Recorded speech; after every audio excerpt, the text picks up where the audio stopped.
Olha, a gente já pode já ir começando. Vai ficar a gravação também, para quem for entrando depois aí.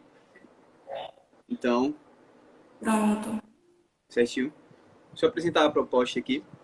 Boa noite a todos, pessoal. Quem está vendo a gravação, bom dia, boa tarde, boa noite, no seu horário que vocês estão vendo aí.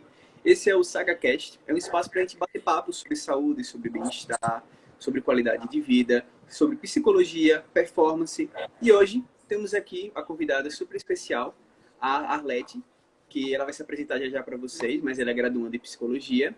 E a gente vai falar hoje um pouco sobre depressão. Vamos tentar desmistificar um pouco essa tal da depressão aí que está tão na boca do povo. Certinho? Poderia se apresentar, por favor, Arlete? Então, você já me disse, já disse, né? Meu nome é Arlete, eu sou estudante de psicologia, estou aí no último período, naquela correria, mas aí nesse último ano aí, resolvi criar, né, esse Instagram profissional para divulgar um pouco, né, os conhecimentos da psicologia, tudo aquilo que eu aprendi ao longo desses anos, né, e trazer, né, mais informações, né, principalmente para o público leigo, né? E a depressão é assim, é um dos assuntos que eu mais gosto de falar, né? Além da autoestima, além da ansiedade, tá aí nos top 3 do que eu mais gosto assim, de falar. Uhum, legal. E foi bem por isso que eu acabei te convidando também, porque eu vi que é um tema que você já comentava há algum tempo no seu perfil. Mas, e aí? Mas por que esse interesse assim, na depressão? Foi algo que você foi descobrir na faculdade? Então, eu já tive, né, a Uhum, depressão, então eu acho que isso me instiga a querer conhecer mais, porque embora legal. seja um mesmo é o transtorno, né, a depressão, é um transtorno de humor, Uhum, mas em cada pessoa ela se manifesta de uma forma diferente, né? Cada sim. pessoa vai ter aí a sua forma de lidar e acredito que por passar por isso, por já ter passado por isso, eu consigo, né? Assim, entre Uhum, aspas, compreender melhor as pessoas que estão passando por essa situação também, né? Não que eu precisasse passar para sim, sim. compreender, entende? Aham, Mas é como se eu conseguisse sentir, vamos dizer assim, sentir mais na pele o que, é que elas estão vivenciando. uhum. Interessante. Bem, eu acho que é um ponto, na verdade, muitas pessoas acabam tendo alguns momentos na vida que são diagnosticadas assim, com depressão, às vezes moderada, não tão grave, né? Mas, de toda forma, é algo que realmente está muito presente, né? Na questão da população de forma geral.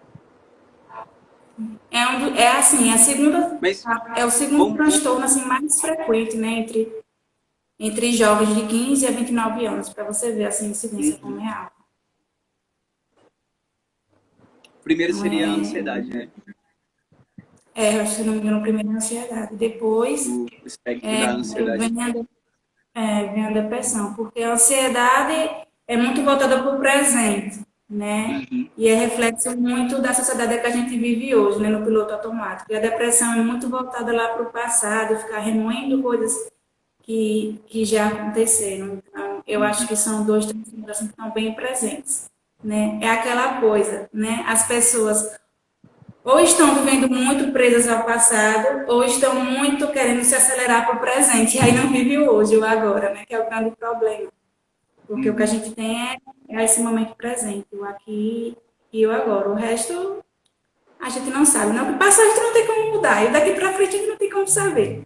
Né? Então a Exato. gente só tem o hoje, né? O amanhã a gente não sabe. Uhum. Perfeito. E assim, o que é que seria, né? Assim, para introduzindo já, né? Sim, sim. O que O seria a que é que depressão? seria essa depressão, né? A depressão é um transtorno de humor, né? Que aí é um rebaixamento desse humor, né? Uma tristeza profunda. E Uhum. assim, é importante salientar que não é qualquer tristeza que é depressão, né? Porque o que é que acontece? A gente escuta, isso é muito frequente, da gente ver pessoas, por exemplo, eu estou tão triste hoje, acho que eu estou deprimida, eu estou depressiva. E aí acaba patologizando, o que não é uma patologia necessariamente de fato. Porque a gente precisa entender que a tristeza é uma emoção, né, frequente na vida de todo mundo. Quem nunca se sentiu triste, né, em alguma situação, né? Só que quando essa tristeza, né, ela vai se intensificando, se torna mais duradoura, mais persistente, aí é que a gente precisa ficar atento. Então, se você me perguntar qual a diferença principal entre tristeza e depressão, é a questão da intensidade e da duração, né? Uhum. E geralmente a tristeza tem algo que desencadeia essa tristeza. Por exemplo, perdi uma pessoa que era muito querida para mim, pessoa querida faleceu. É normal você ficar triste naquele período de luto.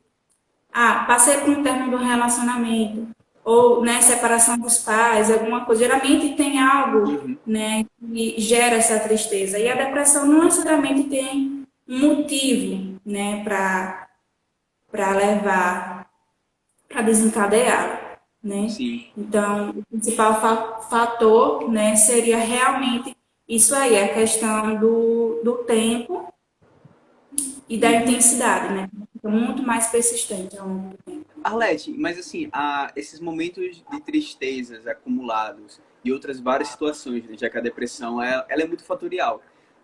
Assim, Sim. sei lá, uma criança que passa por muitas situações traumáticas, de tristes mesmo assim, ela pode acabar isso influenciando na depressão, no caso?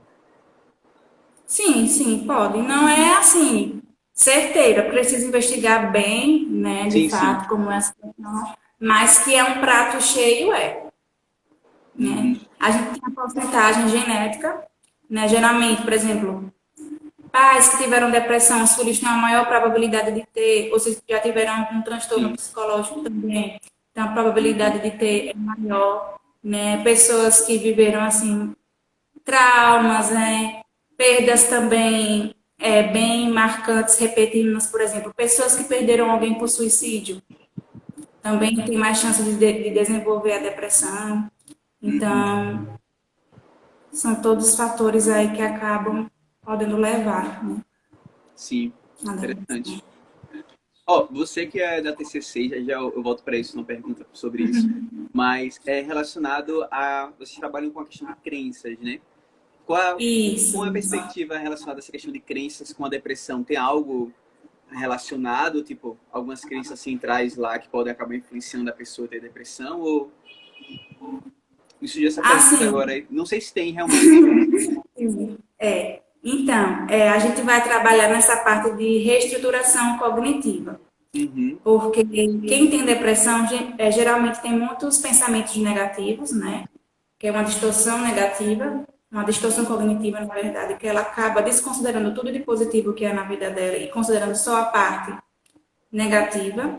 uhum, Tem também a questão da leitura mental. Ela pode, por exemplo, acreditar que as pessoas estão pensando determinada coisa dela e ela já se sente mal por conta disso. Às vezes a pessoa nem falou, mas ela já está tendo essa percepção. entendi. A generalização, né?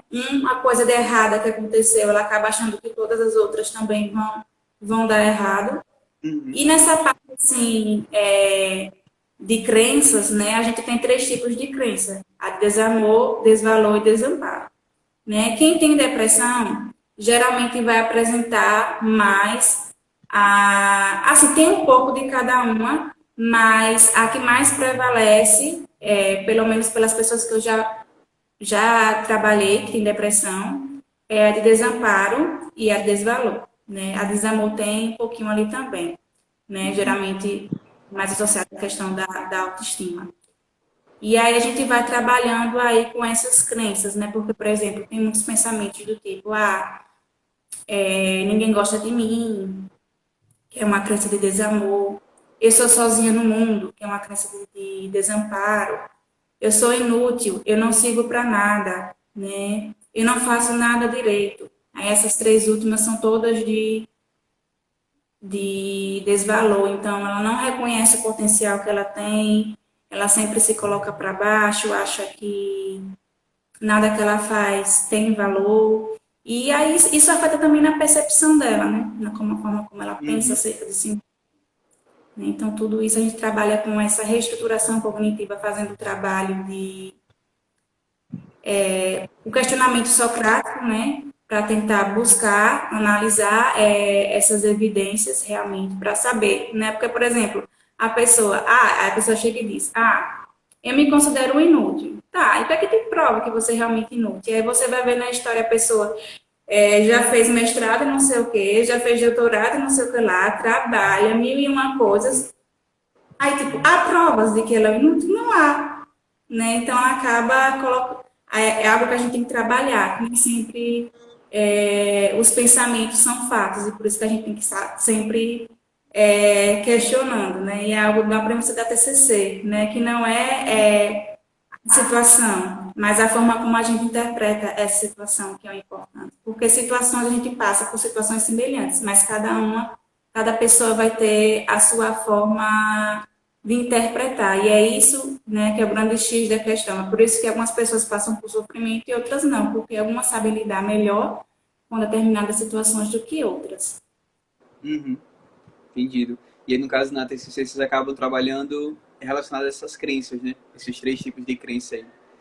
Que é desamor, Sim, desamparo e desvalor. desvalor. Interessante. Isso, né? Porque desvalor está relacionado a essa questão da capacidade, né? Dela reconhecer os potenciais, o quanto Uhum, ela é boa o suficiente, né? O desamparo está a questão mais ligada ao afeto, de se sentir pertencente a um determinado grupo, de se sentir amparada, uhum, consolada. E a de desamor, né? A própria questão do amor em si, do afeto. uhum. Então, são essas três crenças básicas. Essa terceira que você comentou, ela me lembra muito aquele conceito do Bandura, da autoeficácia, né? Que tipo, que a pessoa ela sabe fazer, ela tem essa capacidade de fazer, só que ela não tem, é a autoeficácia mais relacionada com se eu sei que eu sei fazer, mas eu não pego e vou e faço, sabe? Algo assim. Interessante, tipo, ela sabe que é boa, por exemplo, que consegue fazer aquilo, que tem todas as habilidades suficientes para cumprir determinada tarefa, só que sempre sente algo tipo, falta a autoeficácia. Acho bem interessante esse conceito. E Bandura também ele é cognitivista comportamental, né? Tá ali junto com o Beck, ali na segunda onda. Então, bem interessante isso. É interessante, porque quando você vai analisar de fato, não há realmente provas, né, que provem Uhum, aquilo. E aí, mas a pessoa acredita piamente que é aquilo. E aí, para uhum, você quebrar um pouquinho isso aí, é um trabalho mesmo de reestruturar as crenças, de fazer muito questionamento socrático, busca por uhum. evidência. Que outros recursos você acaba utilizando para tentar trazer tipo assim a realidade para essa pessoa, para ela realmente perceber que não, e que isso aí não é verdade, que eu tenho um valor, eu realmente sou uma pessoa que sou capaz de fazer isso. Além do questionamento, vocês utilizam outros recursos no trabalho? Então, depende também muito da subjetividade Uhum, da paciente, porque, por exemplo, às vezes a depressão também pode estar associada com questão de baixa autoestima, e aí a gente vai ter que trabalhar também com os pilares da baixa autoestima, né, que é o uhum, autoconceito, a autoimagem, a autoeficácia. Então, depende muito, né, do contexto de cada um, porque não é necessariamente a pessoa que tem baixa autoestima que vai ter depressão, uhum. né? Mas aí a gente só analisando assim realmente o caso de fato para poder ver se está associado uma coisa com a outra, mas em grandes partes está. E aí a gente tem que ir direitinho, porque a gente trabalha também essa parte da autoestima, porque acaba interferindo aí também. Entendido. Não sei se você conhece, acabou você falando da autoestima aí, eu acabei associando com algo que eu estava lendo há pouco tempo. Tem uma nova linha terapêutica que é a terapia cognitivo-comportamental baseada em processos, eu acho. Não sei se é baseada, mas tem alguma coisa sobre processos. Que ela não atua Hum. diretamente com a forma. Ela tá bem nova, tá? Tipo assim, tem muito pouca coisa escrita. Mas ela atua, não, por exemplo, com diagnóstico puro, igual a gente trabalha com DSM-5, de depressão, ansiedade, não. Ela foca em processos psicológicos. Então, assim, o paciente chega, não importa se ele tem aquele diagnóstico de depressão, às vezes também ele já tem um diagnóstico de ansiedade junto ali. E aí, ao invés de trabalhar isso, você trabalha, por exemplo, a autoestima, trabalhar aspectos diferentes da vida dele, que vão influenciar para ajudá-lo com a questão do diagnóstico, mas que eles trabalham mais com esse diagnóstico processual. Não, não trans. Tem um termozinho. Não é um diagnóstico fixo, é um diagnóstico que acaba sendo mais mútuo, tem uma certa alteração. O que acontece, né? você trabalha com a depressão, quando vê surge um problema de autoestima, ali surge uma ansiedade que estava ali também, e você vai descobrindo, então talvez trabalhar com os processos como a autoestima acaba sendo realmente mais interessante, porque você já acaba resolvendo outras coisas em conjunto, né? Porque a gente, às vezes o paciente vem com uma determinada demanda, só que quando você vai olhar, tem muitas outras coisas por trás que estão relacionadas. Às vezes você quer focar só naquela parte central, só que vamos dizer assim, por exemplo, tem a árvore, né? Aí tem uma árvore, né? A árvore é aquele problema ali central. Só que o que sustenta essa árvore são aquelas raízes, né? E por debaixo daquelas raízes tem aquele outro mundo de coisa, e se não resolvidos, né? A raiz vai continuar crescendo e a árvore vai continuar crescendo também. Então tem que solucionar ali da base mesmo. Teve E até como você disse, Teve um artigo que eu vi que era bem interessante, que ele assim falava um pouco dessa questão do tal diagnóstico da depressão. É o que você pode até comentar mais aí um pouco sobre esse processo, mas que ele fazia assim, tinha 70% de um grupo lá em um hospital que estava com diagnóstico de depressão e só que ao invés deles fazerem um tratamento focado, tipo, utilizando a TCC para depressão, eles fizeram a retirada do bebidas alcoólicas porque esses pacientes tinham um vício em bebida alcoólica. E aí se percebeu que desses 70%, só 6% deles realmente tinham um diagnóstico de depressão. Na verdade, a maioria dos sintomas foi sumindo, por exemplo, quando modificou a questão do consumo do álcool. E eu fiquei, caramba, tipo, são fatores que às vezes sono também, alimentação, tem até que quando você modifica, às vezes o problema da pessoa, ela não tem nenhum transtorno, o problema dela não é nem algo tão psicológico assim de saúde mental, é mais algo realmente que está desregulado. Só que aí, que bom que ela buscou a terapia, mas que talvez tenha que resolver outras coisas da vida, né? porque assim, tem vários fatores, né, que podem causar depressão. Né? Às vezes a Uhum. pessoa não tem tudo, né? Não necessariamente tem aquele combo completo. Aham. Mas, né, até porque a gente tem os níveis, né, de depressão. Sim. Tem a depressão leve, moderada, a grave seria Esquizofrenia. ali o ápice, né? Aham. E aí, às vezes, a pessoa apresenta um sintoma só e já acha, né, que é a depressão. Então, a gente tem que ver todo Às vezes tá triste, né? um... Tipo, a pessoa tá É, triste, assim, um pouco mais triste do que o normal por alguma situação e não, tô com depressão. principalmente isso aí em casos de luto, né? Às vezes a pessoa Uhum. acha que quanto é que o tempo, né? Quanto tempo eu tenho para superar, né, esse luto? E é muito variável, é muito relativo de pessoa para pessoa, dependendo do grau de afetividade que você tinha. Então, Uhum. é complicado, né? Você dar esse diagnóstico assim. Por isso que a gente tem que ser bem criterioso, olhar bem direitinho cada situação, cada fato, para não, né, não rotular e não sair patologizando o que é patologia. Uhum. Legal. Mas aí fala. Tá falando? Não, pode falar. Segue também. Mas aí falando assim um pouco das causas, né, da Uhum. depressão, a gente tem, né, tem essa parte genética, como eu falei, mas também tem a parte da questão ambiental, né, se você viveu, né, um ambiente assim mais traumático, né, conflitante, tem a questão da anedonia, que é essa falta de prazer. A pessoa, por exemplo, lá gostava muito de praticar esporte, ou gostava muito de sair com os amigos e de repente ela para, né, ela fica mais isolada, mais sozinha. Essa questão do isolamento social também é bem presente. A hipersônia ou insônia, né? Então, ou a pessoa dorme demais por muito tempo, ou então passa dia, 20 dias ela não dorme, porque o sono é a forma de fuga, né? Enquanto você está dormindo, você meio que esquece o que está acontecendo Uhum. à sua volta, né? No seu entorno. Então, é muitas vezes usado como uma válvula de escape. Eu não quero enfrentar esse problema, então é melhor dormir, pelo menos, né? Então, geralmente o desejo é tipo de dormir e você não acordar mais, né? Para não ter que lidar com isso. Uhum. Tem a questão, né? Falei em personas, estou esquecendo de alguma coisa. A do apetite, né? Que às vezes a pessoa pode, né, ficar sem apetite, né? Ter essa perda do apetite. Concentração também, ela pode ser afetada, por conta dessa questão de que, como você não está fazendo mais aquelas atividades diárias, né, você tem essa perda do prazer das atividades diárias que você estava fazendo, o seu cérebro ele não está sendo estimulado. E aí, consequentemente, ele vai o quê? Poupar essa energia. Se eu não estou sendo estimulado, como é que eu vou, né, gerar Uhum. energia? E acaba que, geralmente, a pessoa fica num ritmo mais lento mesmo, né? Essa questão da memória, ela diminui um pouco mais. Então, às vezes você pergunta alguma coisa, ela demora um pouco assim para poder entender realmente de fato o que está acontecendo. A pessoa prefere ficar mais ali no seu canto, sozinha com seus próprios pensamentos, né? Às vezes até dialogando assim, vamos dizer assim, com sua própria existência, né? Que tem essa questão aí do vazio existencial que pode estar presente. Vou ligar para o Certinho.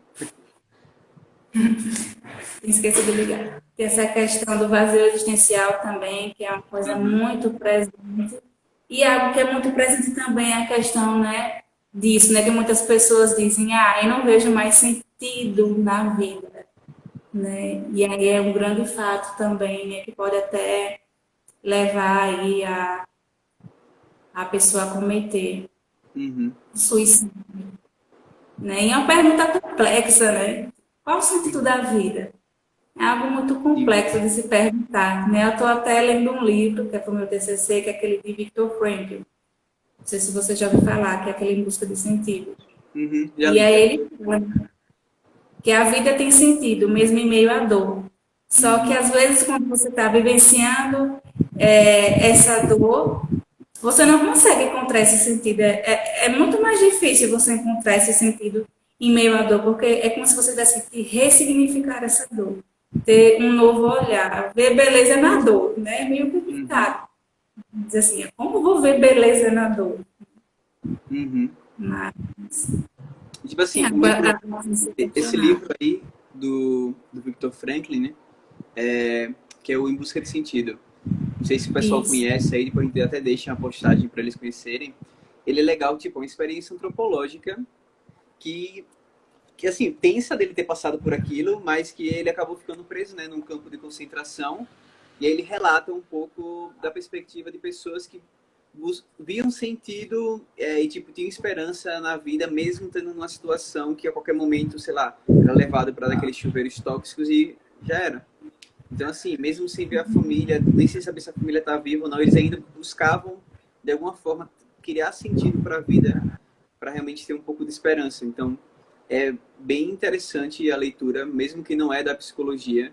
Vale a pena porque é uma experiência antropológica, assim. Tem vários livros aí, tal, de histórias de pessoal que passou pelo nazismo, mas nesse caso é interessante ver uma perspectiva de um médico psiquiatra, eu acredito, né? Eu não sei se ele é Isso. psicólogo, mas pela época é psiquiatra. Então, Daí ele é mais da linha da logoterapia, isso. né? Segue bem esse ponto aí. É bem legal a leitura. Não é algo que eu levaria, tipo assim, como abordagem, mas a experiência do que ele tenta passar ali, acho que é bem interessante. A perspectiva dele. É porque, na verdade, essa é uma abordagem que é pouco conhecida e pouco trabalhada, né? Nas faculdades. É Em Busca de Sentido, Marina, do livro.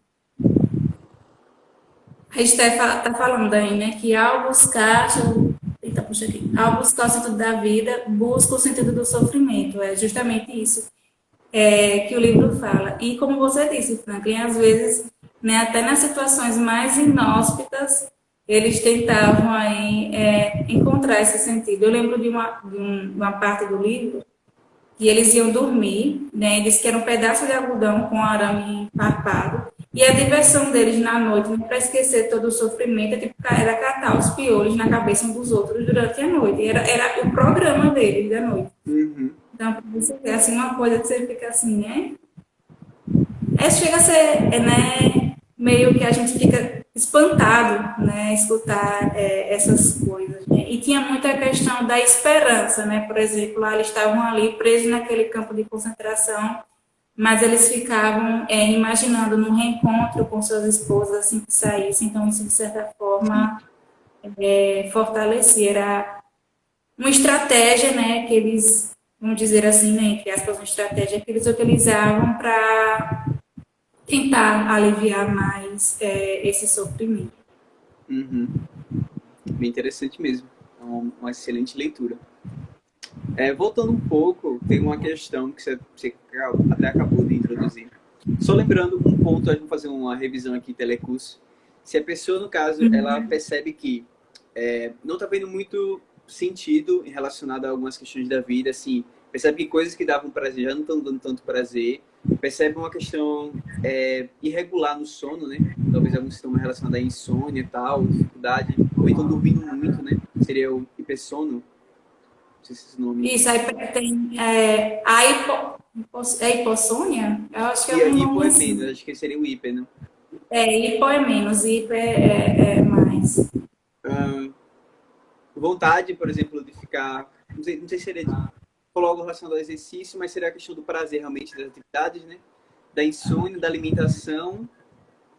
Se a pessoa percebe que está comendo menos, né?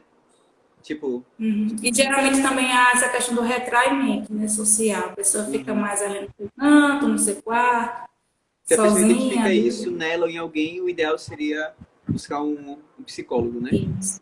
É. Para realmente... Principalmente se tiver aí a ideação suicida, Uhum. né?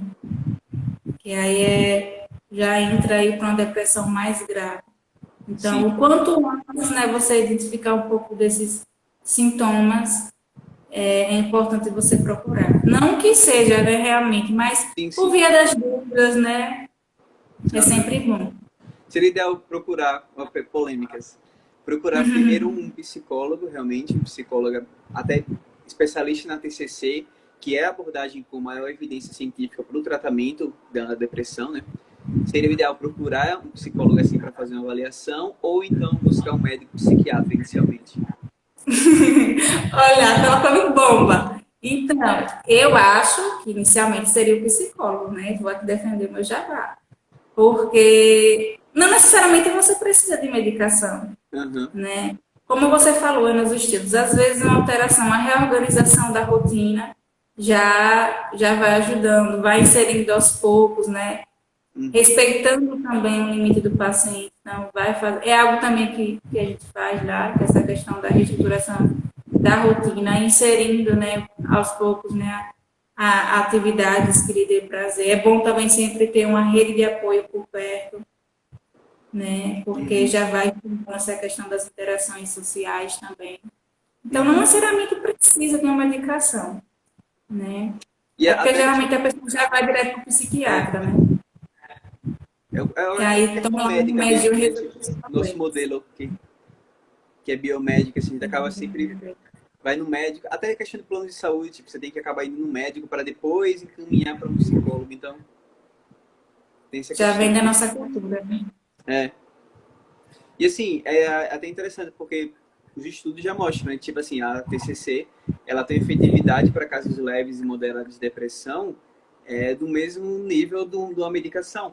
E ainda tem um fator que vocês trabalham a reestruturação para esse paciente ele acabar conseguindo não precisar do psicólogo a vida toda. Ele acabar se virando sozinho caso volte, né? Isso. Diferente da medicação que ele Isso vai é ficar dependente, mas ele não aprende a lidar com aquilo. Ele só alivia com uma medicação. Nos casos graves, ok, realmente tem que ser esse trabalho conjunto. Não é também só o trabalho da medicação sozinha. É sempre o trabalho fazendo o paciente aprender, né, tipo, a ter essa estruturação cognitiva, entender esses pensamentos, conseguir compreender isso para realmente ter essa prevenção e ao mesmo tempo a medicação para dar aquela ajudada, não até uma questão mais neurotransmissores e tal. isso, justamente. Né? Porque a gente acha, né? Quer o remédio, porque é como se o remédio fosse uma pílula mágica, né? Tomou, passou, foi Doril, Resolveu. tomou, passou. Só que até o remédio, né? Os antidepressivos, eles não funcionam assim no instalado deles, né? E é por isso que às vezes as Sim. pessoas também deixam de tomar, porque elas acham que é instantâneo, né? Geralmente você toma, Uhum. mas você vai fazer daqui a 15 dias. E aí quando a pessoa sente uma melhora, ela já quer parar e não pode, né? Tem algo que a gente chama do Uhum. desmame. Você não pode tirar a medicação de vez, senão volta tudo de novo, Exato. né? E é até nessa fase assim, de melhora que a questão da ideação suicida e o suicídio de fato ele é mais realizado, porque é Uhum. quando você tem mais um pouquinho assim de energia de fato para concretizar o ato.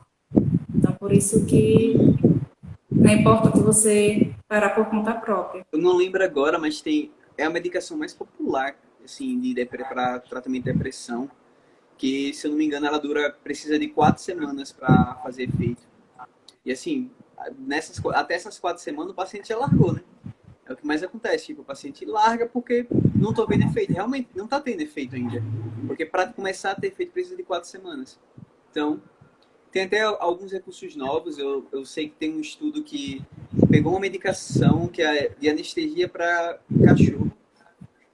Não sei como chegar a esse ponto. E eles perceberam que ela tinha um efeito no sistema da serotonina, né? E aí, tipo assim, eles acabaram... E é um efeito muito imediato. Logo, tipo, 2 horas depois já tem um efeito. Claro que não é tão duradouro igual a medicação, aquela mais efetiva. Mas assim, que o paciente acaba tomando 3 vezes na semana e ela tem um efeito muito rápido. Então, são recursos novos que estão surgindo para realmente quem precisa da medicação, que trabalha contra isso, né? Porque realmente nesse período, até fazer efeito, o paciente larga, o paciente às vezes está naquele estado mais moderado, que ele está muito deprimido, mas também está ativo ainda, né?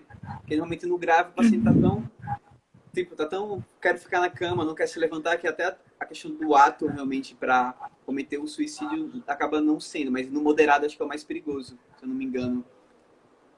Isso, né? Porque ele tá ali naquele meio, né? Uhum. Nem tá naquele iniciozinho, mas também não tá ali nas piores das situações, em que ele tá totalmente, vamos dizer assim, no fundo do poço, como a gente diz. Sim. Então, tem que ficar atento, realmente, essa questão da medicação. E entender que medicação não é assim que a gente às vezes usa a medicação como muleta, né?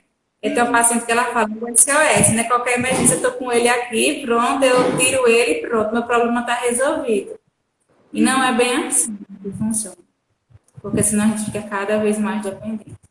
E não é, tipo, a gente está conversando aqui, não é para banalizar, né? Sim. Os psicotrópicos, né?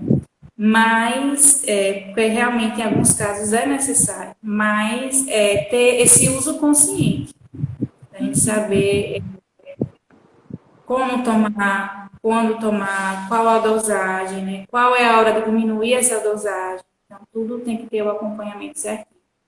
Uhum. Pô, eu lembrei do episódio de série agora, que eu achei semana passada. Já assistiu aquela Modern Love? Não, Ainda não. não assisti. É bem legal, tá na Amazon. Não sei se você tem Amazon, mas é R$ 9,90, vale muito a pena. Faço muita propaganda. E assim, eles têm. É uma série. Cada episódio conta uma história de romance diferente. É quase um filme, cada episódio de 40 minutos. E tem um episódio que é até com aquela Anne Hathaway. Não sei se você sabe pelo nome assim. É uma atriz, ela tá em todos os filmes. Todo filme que você Pelo vê, nome, ela tá. Depois bota no Google. Da hora que você vê a cara, você vai dizer, já sei quem é. Ela tá naquele filme que a avó dela é uma rainha, ela virou uma princesa. Não sei se você conhece que tipo. sim, É bem clássica, você vai conhecer. Tá, e ela tá nessa sim. série, nesse episódio. E ela conta, ela tá tipo escrevendo num blog, alguma coisa. E aí você descobre que, na real, ela tem problemas de ter relacionamentos e várias outras questões, porque desde a adolescência, tudo, ela começou a ter sintomas de bipolaridade. Eu acho que tá dentro do espectro aí dos transtornos do humor com a depressão e tal, porque tem a fase maníaca e depressiva, né?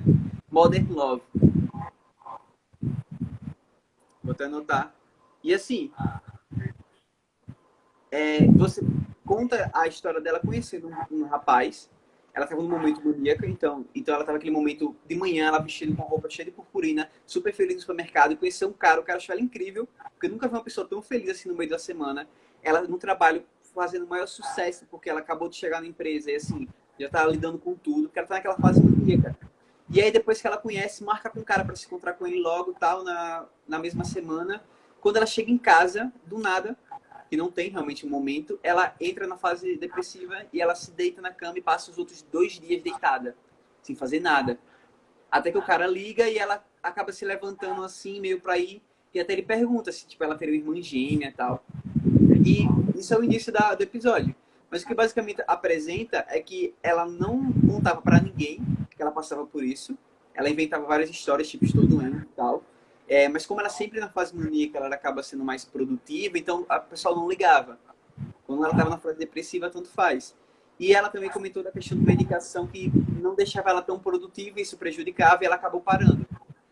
Só que aí a série encaminha, desculpe o spoiler desse episódio, gente, mas encaminha no final ela tem uma frase bem legal, que ela fala que ela percebeu que ela precisava de ajuda, ela falou para uma amiga do trabalho, tipo, olha, eu sou bipolar, tal, e você vai ver essas fases que eu tô superprodutiva, mas tem fases que eu tô um caco, eu não quero nem me levantar da cama e, tipo, eu vou ser uma péssima amiga. E essa amiga acaba acolhendo ela, realmente, e agradece por ela ter dito, tipo, o que ela estava passando. E juntas, depois, ela comenta que ela foi buscar um médico que acabou passando realmente o medicamento certo, na dosagem certa, para ela tomar, tipo, nos momentos. E ela fala, tô tomando... hoje em dia, eu consigo equilibrar mais, porque eu tomo uma vermelha, uma rosa, uma amarela e um azul diariamente, que me ajudam muito. Que assim, você vê, que às vezes a pessoa tenta na questão da medicação, às vezes tenta uma terapia, vai 2 dias, não acha que dá certo e para, né? Tipo, e a série acaba mostrando isso, que ela teve que buscar um suporte social, pessoas que vão ajudar, olha, vamos buscar a medicação certa, vamos buscar o tratamento certo aqui para ajudar no seu processo.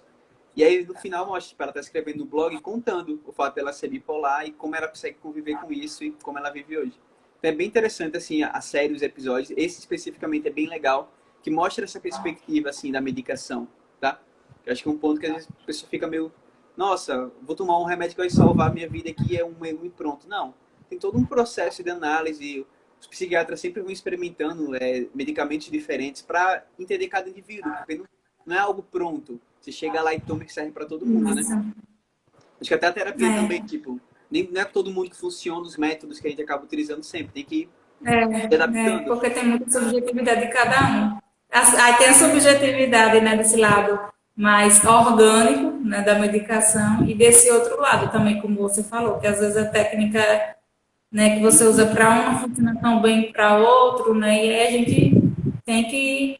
Por isso que não tem fórmula mágica, porque Uhum, realmente tem que conhecer bem a fundo cada um para poder ver o que de fato, né, uhum. ajuda naquele caso. Eu até lembro, quando a gente comenta isso, não sei se você já leu, sobre a tal da psicologia baseada em evidências, que ela Sim, já acaba ouvi falar. levando em 3 pilares, que é basicamente a melhor evidência científica. Então, por exemplo, para a depressão seria a terapia cognitiva comportamental. Tais protocolos ali de depressão de Beck são os melhores. Mas ela tem, dentro dos pilares, além desse, tem a questão, a expertise do terapeuta. Então, toda a experiência dele em aplicar isso, porque não adianta ele só saber a técnica, ele tem que ter uma experiência de saber analisar cada caso, saber o momento certo que... Beleza, o protocolo diz que é 5 semanas, mas se eu percebo que na terceira semana o paciente está querendo ser acolhido, eu paro para o protocolo e depois eu sigo, né? Que é essa questão. E o terceiro ponto, que é o mais interessante, que é a perspectiva do paciente. O paciente tem que aceitar, participar e tem que entender que aquele é um processo ativo. Porque se ele não está realmente interessado em seguir aquele processo, ele tem que comunicar isso para juntos encontrar uma situação, uma forma de tratamento que ele consiga realmente equilibrar e dizer, olha, eu vou auxiliar aqui, vou participar ativamente, né, desse processo para me ajudar. Eu acho que é um ponto muito importante e é legal. Eu acho interessante esses 3 pontos, que não é só a técnica pela técnica, é realmente esse olhar para o paciente para auxiliá-lo o máximo para no melhor tratamento. E algo assim na TCC que a gente foca muito, né? Além desse processo colaborativo, é Uhum. sempre estar buscando os feedbacks, né? Ver realmente. E aí, né? Como é que tá? Tá fazendo sentido para você essa linha de raciocínio que a gente está Frase clássica. seguindo? Tá fazendo sentido ou não tá? Porque às vezes pra gente, né, tá tudo bem certinho, só que na cabeça deles não. Então a gente precisa aí ter esse diálogo, né? E algo muito importante, né, através dessa aliança terapêutica também, é que o paciente esteja disposto, porque às vezes a gente coloca ali as técnicas, né? As técnicas podem ser adequadas, só que ele não está disposto, ele está ali com aquela resistência. E Sim. aí não evolui, fica ali preso naquele ciclo. Uhum. Esse processo de feedback você realiza, no caso, a cada final de sessão ou Isso, no final cada das final de sessão? sessões. Para ver se está fazendo sentido aquele processo, né? Do dia, assim, as demandas. Uhum. Tá? No final da sessão. Interessante. Você já teve caso já? Você está indo no 10º período, já trabalhou com caso de depressão? Acredito que sim, né? Já e já teve. Tô agora, né, inclusive, com uma que tá um pouco aí com essa questão de ideação suicida e tal. Uhum, A gente não tem um diagnóstico fechado dela, que é uma questão da clínica de lá, que a gente, né, tá vendo essa possibilidade, por exemplo, de fazer uma avaliação psicológica de fato, para até ajudar melhor. Só que, assim, pelo que a gente está vendo, não é só a depressão. Tem outras coisas por trás, que ela também tem outras questões de impulsividade, depressividade, então tem aí as uhum, comorbidades, né, que entendi. envolvem. Legal. Como aquela questão dos processos, ele também trabalha essa questão da impulsividade dela, para entender que talvez essas coisas também influenciem na depressão, né? Desde ali. Oh, uma dúvida me surgiu aqui. Por exemplo, no trabalho, digamos que chega um paciente, ele percebe aqueles sintomas que a gente já comentou aqui, que, pô, talvez seja mais do que tristeza. Vou lá buscar um psicólogo. E aí, você como terapeuta, você percebe que, ó, talvez seja legal fazer uma avaliação aqui, realmente, para dar aquela confirmada.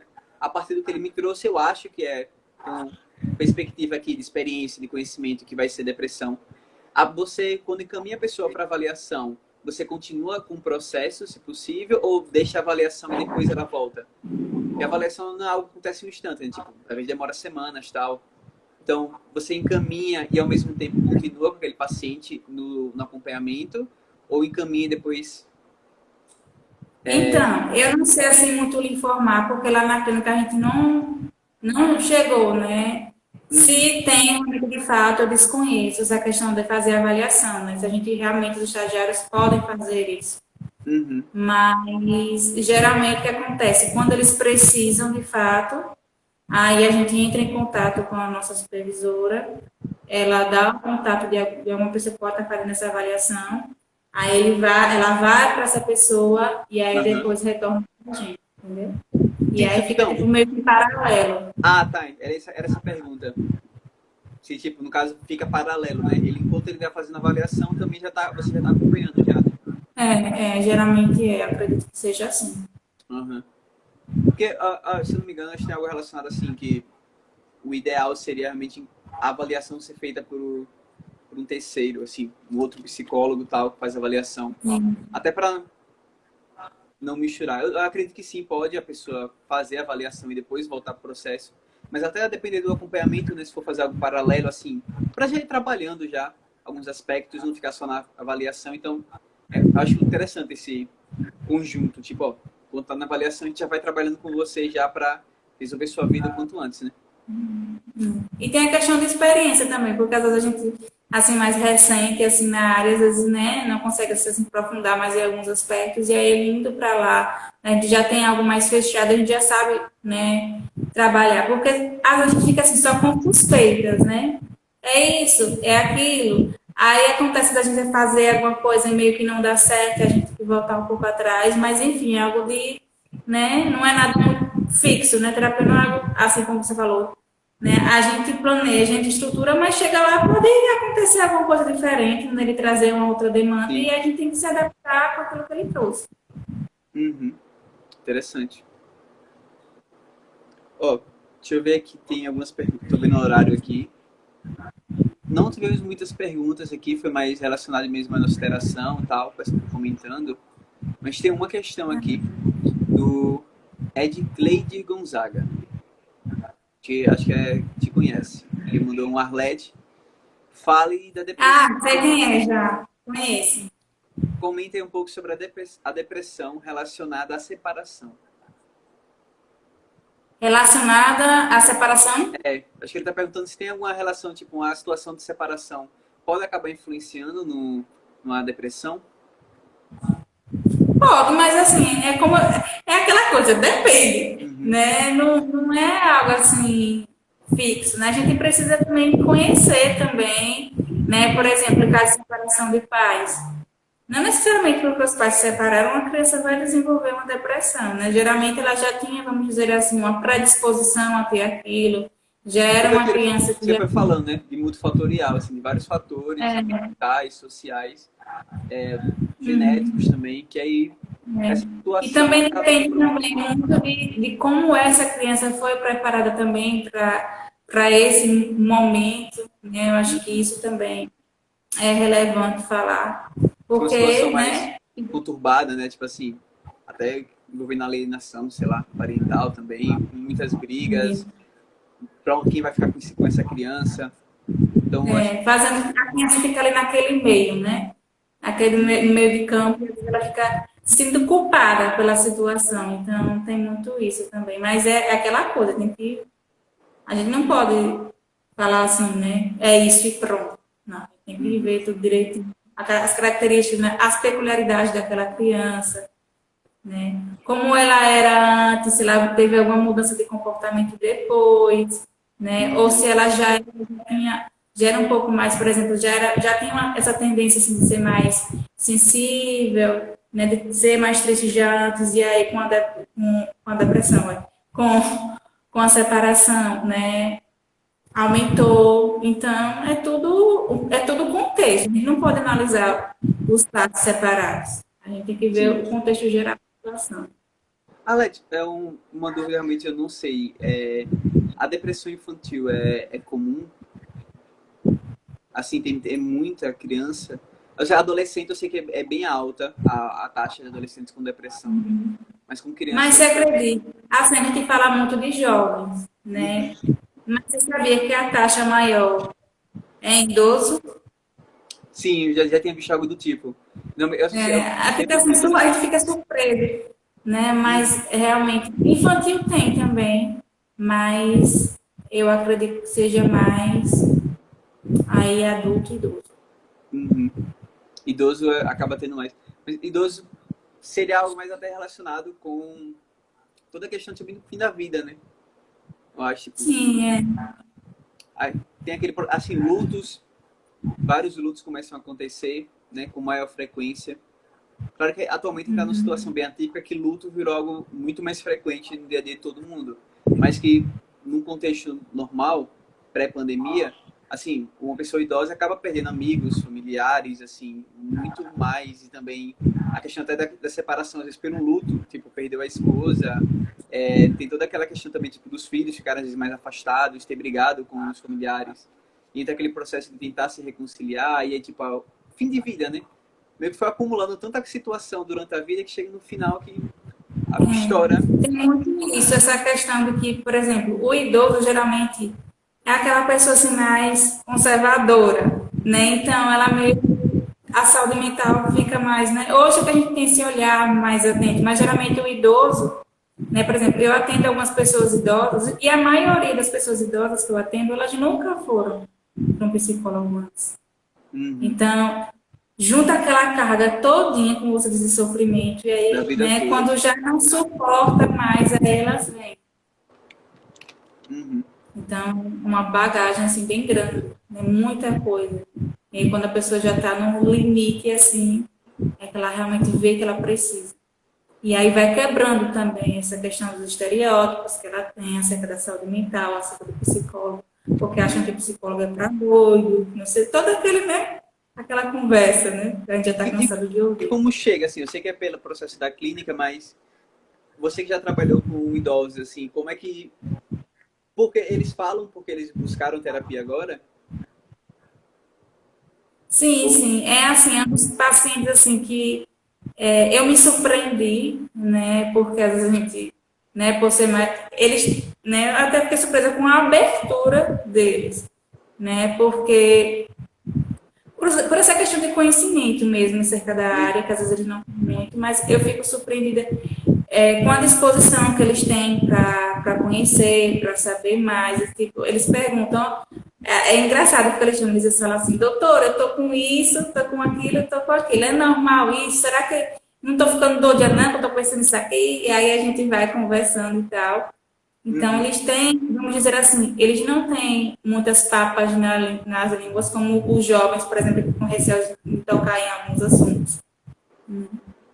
Eu Tipo, acho que a carga de interessante. sofrimento já foi tão grande que tudo que eles tiverem ali para colocar assim para fora para eles às vezes não tem nada a ver, né? Às vezes ele começa falando assim da vida dele, vai para um negócio nada a ver, aleatório, Aham. mas faz sentido para ele. Então a gente tem que acolher. Interessante. Bem, eu acho, não teve mais nenhuma questão aqui trazida pelo pessoal. A gente já vai encaminhando agora para o final. Teria Sim, eu alguma questão que lembrei você agora. gostaria de falar, mas Eu lembrei agora, porque quando eu divulguei a live, uma pessoa deixou já uma pergunta lá prévia. Ela queria saber sobre os sinais da depressão em adolescentes, se teria alguma coisa diferente. Porque no aham, adulto a gente já sabe mais ou menos como são os sintomas, a questão da anedonia, da hipersônia ou insônia, a questão da alimentação. E aí, com a adolescente, a gente precisa ter um olhar assim mais crítico, porque a adolescência é uma fase de transição. Então, é comum ter muitos questionamentos, né? Ter aquela leve alteração do humor. Às vezes a pessoa olha assim, a mãe olha assim para o filho e diz, "Vixe, esse filho realmente é meu, né? Eu queria, né? Às vezes a gente fica um pouco assustada, né? Até uma questão de conflito, né? Para ele mesmo, essa questão do desenvolvimento humano. Mas, assim, além desses sintomas, né? Que é comum, né? No adulto, a anedonia, a hipersônia, a insônia, a questão da alimentação, de ficar mais retraído. Tem outra questão comum que é, geralmente, é, ficar atento, geralmente aquele adolescente começa a se afastar um pouco mais das amizades, tem uma diminuição no nível, né, escolar, assim, as notas, elas começam a decair, ele fica um pouco irritado, assim, sem motivo aparente. É comum ficar mais irritado na adolescência? uhum, Mas, sabe, como se não fosse algo comum daquele jovem, né? Ela é uma pessoa tranquila e de repente começou a ficar mais irritado, mais explosivo, né? Às vezes gostava de sair com os amigos e aí não sai mais.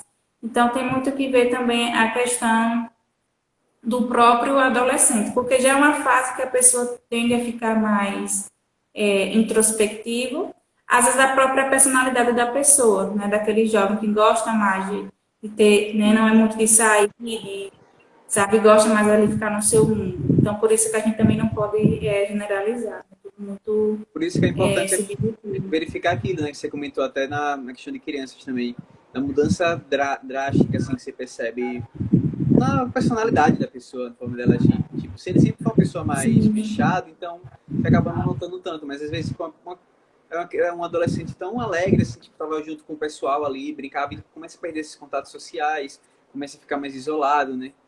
Tem a questão também, um ponto importante, tipo, de estar usando roupas largas, assim, estar escondendo algumas coisas, que é um ponto até que é importante para os adultos ficarem de olho, assim, para ver se tem algumas marcas de queimadura, algum corte, assim, sim, então mutilação, facilita né, também. isso. É um ponto bem interessante de ter que se perceber. E aí, assim, o foco principal, né, que é o mais assim, importante, é a questão do diálogo, né, com esse adolescente, né? Perceber algo diferente está acontecendo, chegar mesmo para conversar, né? Que eu acho que seja a principal dificuldade dos pais é isso, que como estabelecer um diálogo saudável, sem parecer aquela mãe cara, uma mãe chata, né, que está ali pressionando, exigindo alguma coisa, né? Porque é uma fase realmente aí de transição, então surgem muitos conflitos, né? Aí a formação da identidade daquele futuro adulto, então muitos questionamentos surgem, então é comum ter esse retraimento, mas ficar de olho também como era, né, aquela pessoa antes e como ela está se comportando agora, né? Pode acontecer pequenas mudanças, isso não significa que ela esteja depressiva, mas ver, né, um pouco por ela. Porque se a pessoa, por exemplo, se aquele jovem já não era de sair muito, já, né, gosta mais de ficar no seu mundo. Então, isso não significa necessariamente que ele tem. Então, é muito subjetivo. Uhum. Interessante. Bons pontos aí para a galera anotar. E eu acho que é isso. Alex, teria alguma questão mais que você gostaria de trazer? Algum ponto aí que ficou faltando? Não, eu acho que só ficou faltando mais a gente, assim, né? A gente falou muito, a gente foi assim, bem reflexivo, né, nessa questão da meditação, da vida e tal. Eu acho que a gente foi assim bem abrangente, Uhum. mas uma coisa que é importante também falar é sobre muitos mitos que a pessoa tem relacionados ao suicídio, por exemplo. E se eu falar com isso sobre a pessoa, eu estou motivando, eu estou incentivando. Ou, por exemplo, quem quer matar, se mata e pronto, não avisa, não dá recado. E aí, de repente, a pessoa se mata e pronto, você fica, né? E aí, quando você vai ver, às vezes ela deu o sinal, só que você não estava ali atento, né? Então, geralmente, a pessoa dá sinais, ela avisa, né? Ela já mostra, assim, não diretamente, mas indiretamente. Por isso que é muito importante você estar ali observando o comportamento.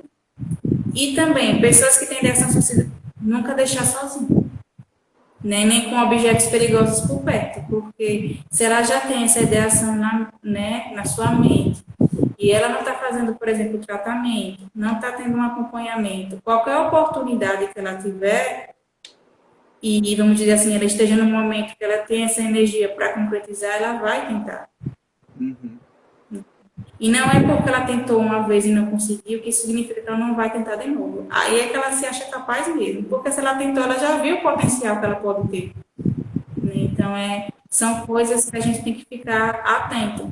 Porque a gente tem receio de falar sobre isso, achando que... isso muito por conta da questão da morte, né? Que a morte ainda é vista como um tabu na nossa sociedade. Uhum. Né? Falar de que é algo abominável. A gente quer evitar a qualquer custo. Mas aí, quando você vai e fala com a pessoa encontra abertura para falar sobre aquilo que ela está sentindo e talvez descarta essa possibilidade, né? Por conta desse acolhimento, que às vezes ela achava que não iria ter.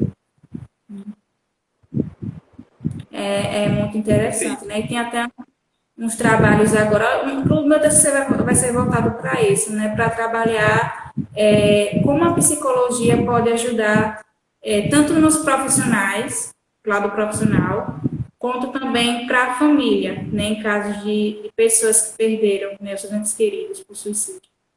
Porque a gente fala muito de Setembro Amarelo, de prevenção, né? De como atuar na prevenção. Mas e aí, depois que aconteceu, como é que fica a família?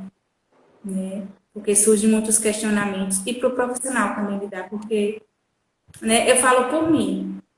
Né? Por exemplo, Franco, chegar alguém para você e dizer assim, vou me matar agora. A pessoa fica em choque, fica em pânico, né? Fica meio estático, parado. Então, lidar com essa situação não é fácil. Então, o TCC da gente está querendo aí observar um pouco mais isso. Quem sabe, né? Depois eu posso vir aqui falar mais sobre como foi.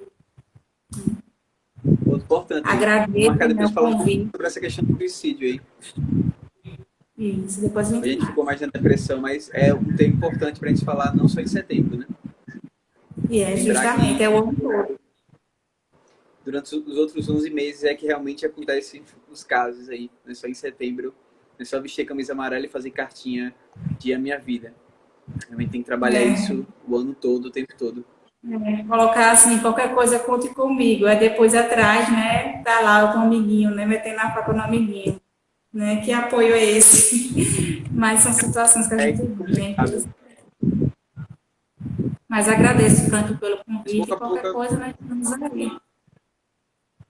Então, aí, eu que agradeço pela sua participação. Aprendi muita coisa aqui com você. Foi realmente uma Eu aula que eu acho também. que quem acompanhou aqui gostou bastante, velho. Tem vários comentários aqui. Teve uma galera que tá Que desde o bom, que início. bom. Foi top. Olha aí. Agradeço mais uma vez, né? Vou anotar a dica da série que eu não conhecia. Né? E acredito que é bom, né? Porque a gente vai trocando assim informações. Acho que agrega tanto para o meu lado quanto para o seu. E ainda mais para quem está assistindo, né? É sempre importante a gente estar divulgando esses conhecimentos, né? Ó, Alguém tem mais alguma dúvida? uma coisa aqui do SagaCast é que agora no final eu tô pedindo uma indicação. Pra você deixar uma indicação aí pro pessoal de alguma coisa. É surpresa, eu não aviso Eu dou antes. a indicação? Pode ser série, pode ser livro. Tem que escolher. Vai ser indicação. Livro tem que ser viu? Em busca de sentido. Acho que é um livro que todo profissional tem que ler, né? Talvez para quem seja assim mais leigo na área fica um pouco complexo, mas principalmente Uhum. para quem é da área, eu acho que é essencial ler esse livro. Ele provoca assim muitas reflexões, principalmente nesse lado existencial. Tem muitas frases assim que realmente são tocantes e fazem a gente refletir um pouco sobre a vida, né? O que é esse sentido da Sim. vida? Né? Eu acho que é Tá aí. indispensável. Sensacional. Isso Muito aí. bom. E galerinha que participou aí até o final, muito obrigado aí por toda a interação aí. Agradeço também. Vi muitas figurinhas aí conhecidas, pessoal da família, amigos, né, conhecidos da gente também, da faculdade. Então, agradeço aí a participação e colaboração de todo mundo e pelo apoio, né, de sempre. E é isso. Então vamos lá encerrando, né? Já deu 1 hora e pouquinho. Já tá É, deu tudo certo. E é pois isso. é. Qualquer Novamente, muito coisa, viu? obrigado, Arlete. E a gente vai depois marcar outro encontro para Agradeço. falar mais um pouco de outros temas aí. Ok, tá bom. Certinho? Viu? Uma boa noite. Tchau. Até mais. Tchau, tchau para todo mundo aí. Boa noite. Até mais. Até. Tchau.